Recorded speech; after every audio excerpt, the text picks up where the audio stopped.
Today we will be making traditional Dutch food of bitterballen, stamppot, and puffertjes.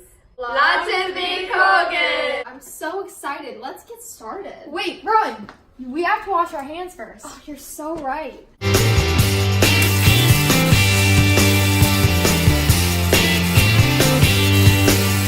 Let's get cooking! First, we'll be making bitterballen, which are Dutch meatballs. First, I'm gonna melt 1 stick of butter over a stove.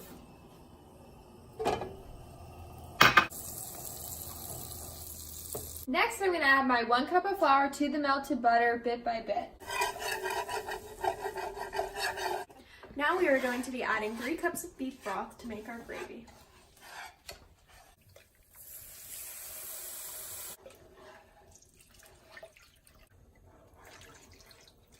Fun fact, the Netherlands is the most populated nation in Europe.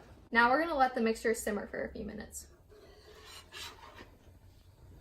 Now we're adding 1 pound of ground beef. Next, I'm gonna add my 1 small minced onion. And now we're gonna add our 2 teaspoons of dried parsley.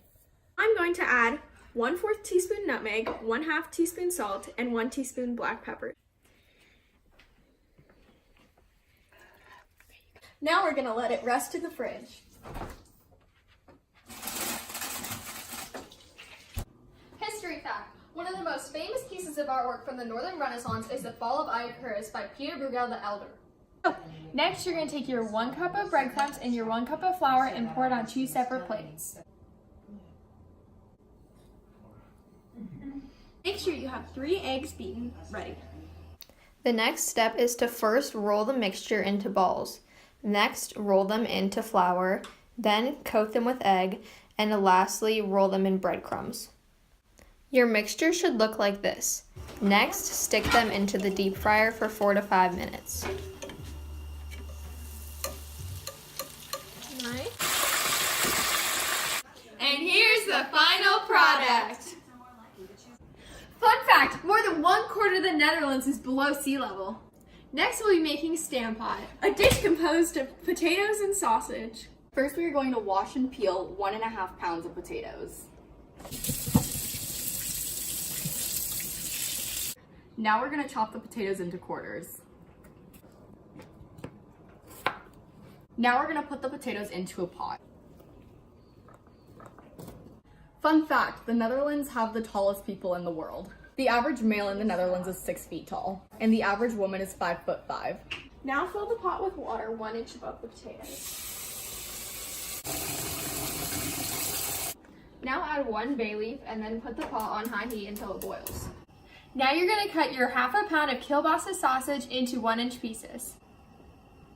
Now we're going to pan fry our sausage. Now I'm going to take the boiling potatoes and put them on medium heat and let them simmer for 15 minutes. History fact, in 1581, the Netherlands gained their independence from Spain and became the Dutch Republic through the Treaty of Utrecht. Now we're gonna cut up our 1 onion. Next, we're gonna add our 2 tablespoons of butter and our onion. Next, you're gonna add your 1/2 cup of chicken broth to your onions.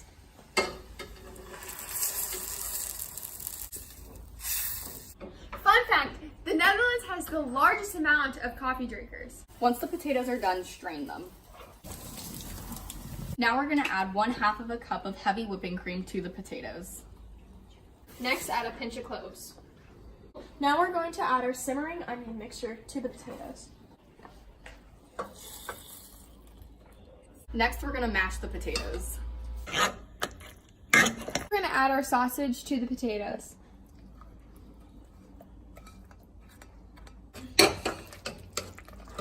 And here's the final product.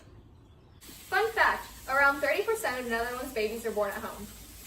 Finally, we're making puffertjes. I'm going to heat up 1 1/2 cup milk until it's lukewarm.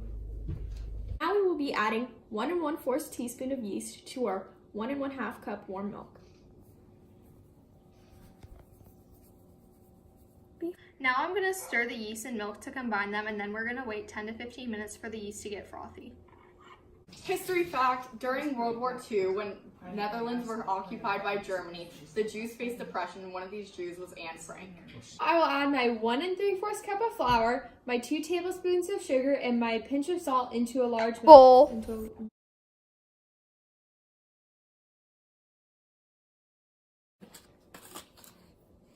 Now we're going to cover the milk and activated yeast with a towel and let it set for 10 to 15 minutes.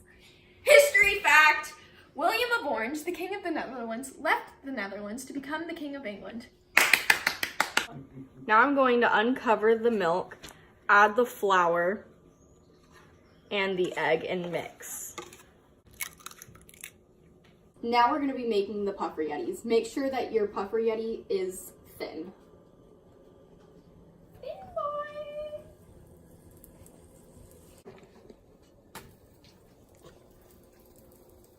Lastly, sprinkle with powdered sugar and you're finished.